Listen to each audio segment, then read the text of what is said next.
Hello everyone, आज की इस वीडियो में हम बात करेंगे आजीविका के बारे में। आजीविका क्या होती है। तो चलिए इस वीडियो को हम शुरू करते हैं कि आजीविका क्या होती है। आजीविका किसी भी व्यक्ति को की आय प्राप्त करने का माध्यम होती है, उसके भरण पोषण के लिए, उसके अपने विकास के लिए, उसके अपने सर्वोत्तम विकास के लिए, जिससे वह अपनी क्षमताओं और प्रतिभाओं का विकास कर सके,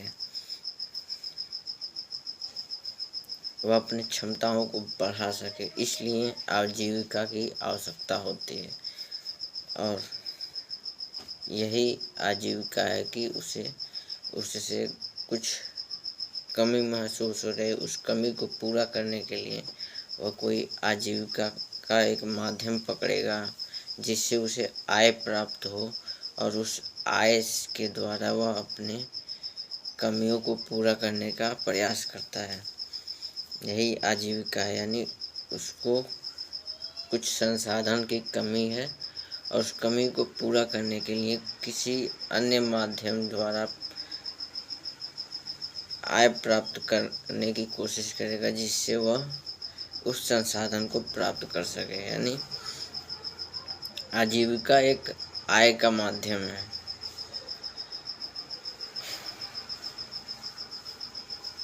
जैसे कोई कृषि कार्य करता है, कोई कृषि में मजदूरी करता है, कोई कृषि में फसल उगाने के लिए खाद्य बनाता है, यानी उर्वरक, यूरिया, डाई, पोटाश, यह भी जो काम किया जा रहा है, यह भी एक आय का माध्यम। किसान इसे खरीदेंगे तो जिन्होंने भी यह बनाया है, इसका उत्पादन किया, उनको आय जाएगा। उसी प्रकार से उस कंपनी में जो काम कर रहे हैं वह भी एक आय का माध्यम, आय के लिए ही उस कंपनी में कार्य कर रहे हैं।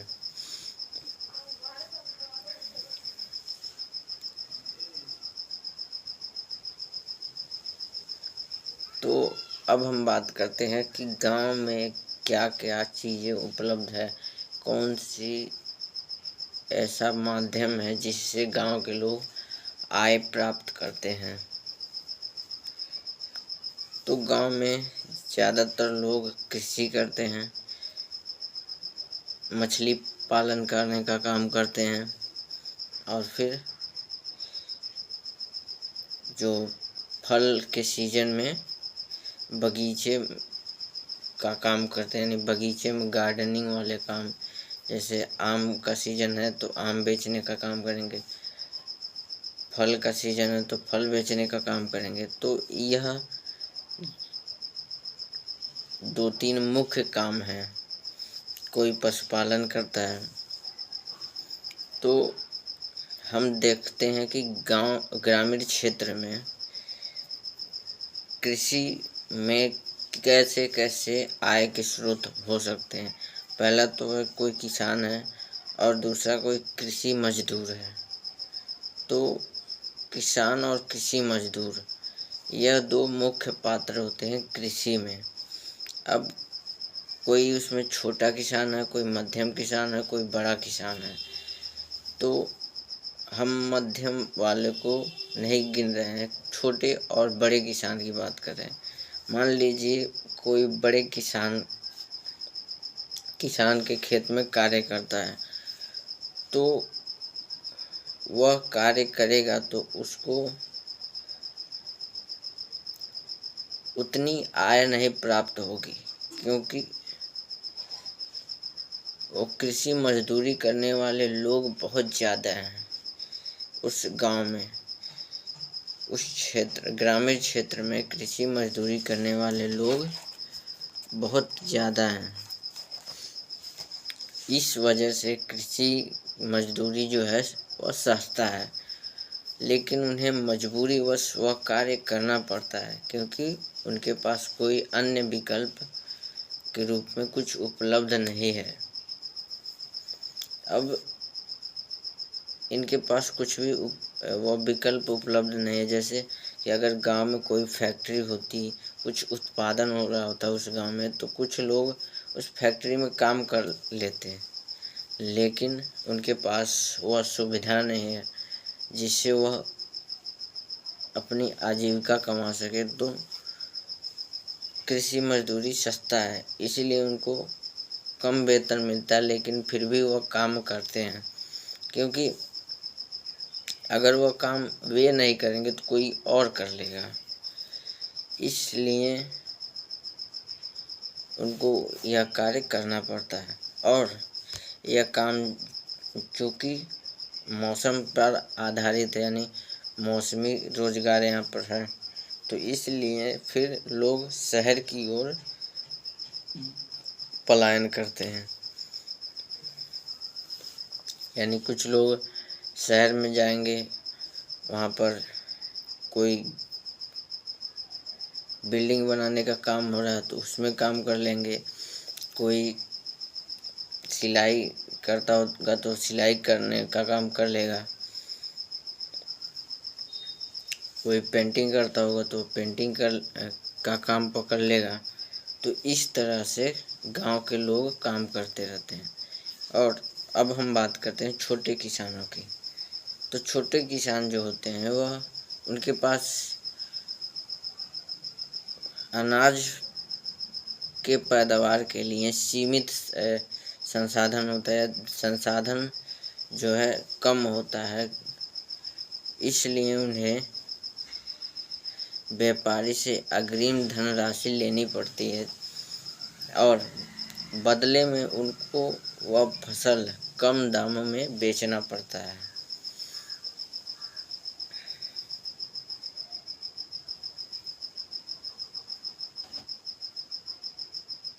तो हमने क्या समझा कि आजीविका आय कमाने का साधन है। दूसरी चीज़ हमने देखी कि रोजगार के जो विकल्प है वो गांव में कम है, इसलिए लोग मजबूरीवश उन्हें वो कम दामों में कार्य करना पड़ता है, और यह जो कार्य है वो मौसमी है, मौसम पर आधारित है। अब मौसम पर आधारित है, इसलिए इनको शहरों में पलायन करना पड़ता है।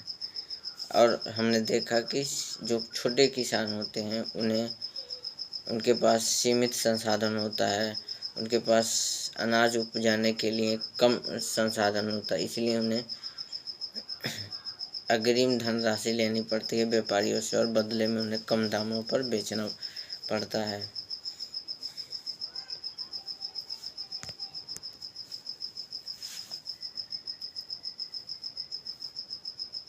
देखो, जैसे कोई छोटा किसान है, ग्रामीण क्षेत्र में कोई छोटा किसान है, अब उसके पास संसाधन कम है, यानी वो उसके पास इतना भी संसाधन नहीं है कि वो दोबारा अनाज उगा सके, इसलिए वह कर्ज लेगा किसी साहूकार से। अब उस कर्ज इतने ब्याज दर पे लेता है, यानी उसको जो लोन देता है वो इतने उस पर ब्याज लेता है कि वो उस कर्ज का ब्याज देते देते ही पूरा जीवन खत्म हो जाता है, यानी जीवन भर वो कर्ज में ही दबा रह जाएगा। तो यह एक दयनीय स्थिति है किसी भी के जीवन का, कि वह अपना जीवन पूरा जो जीवन है वह कर्ज को ही चुकाने में बिता दे रहा है, यानी वह अपना विकास कर ही नहीं पा रहा है, इतना भी विकास नहीं कर पा रहा है कि वह एक कर्ज को चुका सके। तो यह स्थिति है एक ग्रामीण क्षेत्र के छोटे किसान की, जो हमें बताती है कि अभी हमारे देश में जो 40% लोग हैं इनका विकास नहीं हुआ है। जब वह किसान अपना एक छोटा कर्ज नहीं चुका पा रहा है तो विकास किस बात का हुआ। उसके पास इतने भी संसाधन नहीं है कि वह अपना अनाज उगा सके।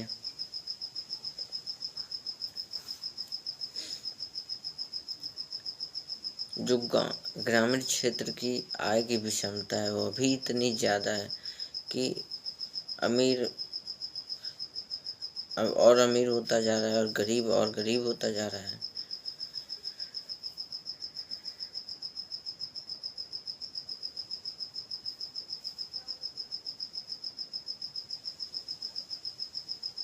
विषमता का मतलब होता है अंतर, यानी जो गरीब और अमीर के बीच की खाई है वो बढ़ती जा रही है दिन पर दिन।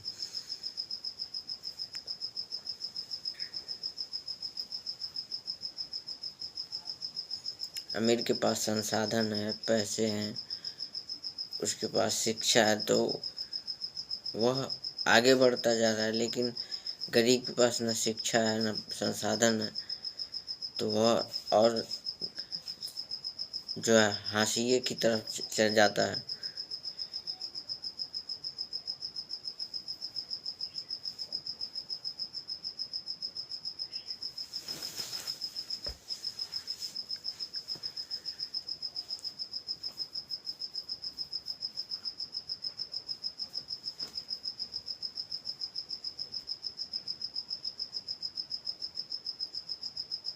भारत के जो 80% जो छोटे किसान हैं वह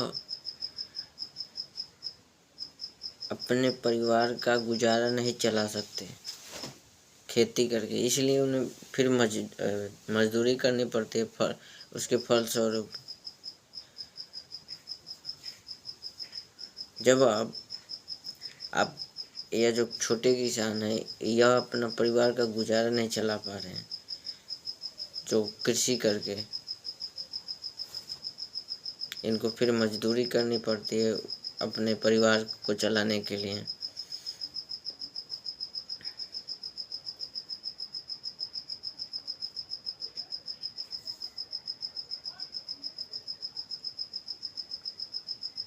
जब इस प्रकार की स्थिति देखी जाती है किसी भी देश में तो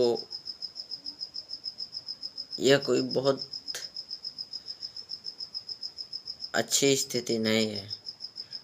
हमें उन किसानों के बारे में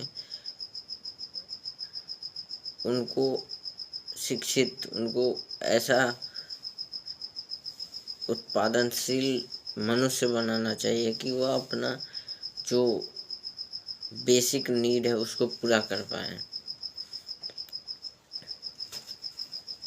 जो यह 70 सालों में कोई भी सरकार हो वह करने में नाकामयाब रही है, क्योंकि उन्होंने फिर शिक्षा पर जोर नहीं दिया और ना ही समाज इतना काबिल था कि वह शिक्षा को महत्व दे। लोगों ने सिर्फ अपना 1-2 दिन का ही बारे में सोचा कि किसी तरह वह पेट चला सके।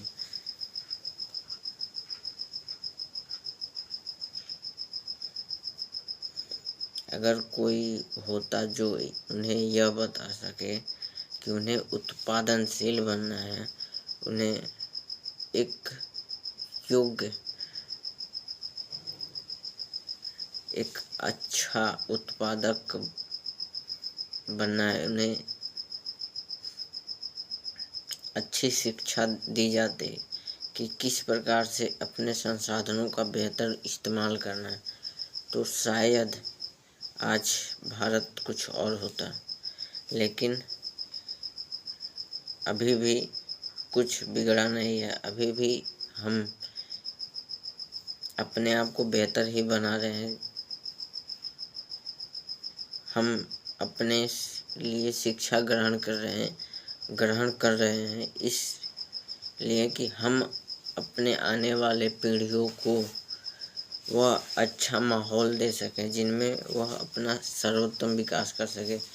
उन्हें अपने बेसिक नीड को पूरा करने के लिए इतना स्ट्रगल ना करना पड़े। अपने परिवार को उन्हें चलाने के लिए मजदूरी कम से कम करना पड़े। उनको पर्याप्त संसाधन हो कि वह अपना परिवार चला सके, वह अपना सर्वोत्तम विकास कर सकें। इस ओर हम आगे बढ़ रहे हैं, इसलिए हमें शिक्षा की आवश्यकता है। हमें पता हो कि हमें किन संसाधनों का किस प्रकार से इस्तेमाल करना है, इसलिए हम शिक्षा का प्रयोग करते हैं। इसलिए हमें शिक्षा चाहिए। हमें किसी इंसान को उसको किस तरह ट्रीट करना है, यानी उसके साथ कैसा व्यवहार करना है, वह उसकी स्थिति हम जान सकें, इसलिए हम शिक्षा लेते हैं। अब भारत के छोटे किसान को आप किस तरह से ट्रीट करेंगे? उन्हें आप बताएंगे ना कि आपको अधिक उत्पादनशील बनना है। आप उनके पास जितनी भी भूमि है उसका बेहतर इस्तेमाल वह कैसे कर सकते हैं, आपको पता चला। अब आप उन्हें बताएंगे। आप उन्हें बता सकते हैं कि वह अपने जो भूमि है उसका कैसे बेहतर इस्तेमाल कर सकेंगे, किस तरह से वह अपने परिवार को चला सकते हैं। अगर आप शिक्षा लेते हैं तो आपको यह सब पता चलेगा। तो इसलिए शिक्षा आवश्यक है। और आपने आज जाना कि आजीविका किस लिए कमाई जाती है। आजीविका कभी भी इसलिए नहीं कमाई जाती कि आप उसका दोहन करके अपनी आत्मतुष्टि करें, अपने स्वार्थ की पूर्ति करें। आजीविका कभी भी आपको इसलिए कमाना चाहिए कि आप अपने भरण पोषण कर सकें और अपना सर्वोत्तम विकास कर सकें। इसलिए आजीविका जरूरी है। इसलिए नहीं कि अपने निजी स्वार्थ की पुष्टि के लिए आप आजीविका कमाएं। आपको अगर एंटरटेनमेंट देखना है तो महीने में एक बार बस। जय हिंद। आज की इस वीडियो में बस इतना ही। जय हिंद। मिलते हैं अगले वीडियो में। तब तक के लिए tata, good bye, take care of yourself.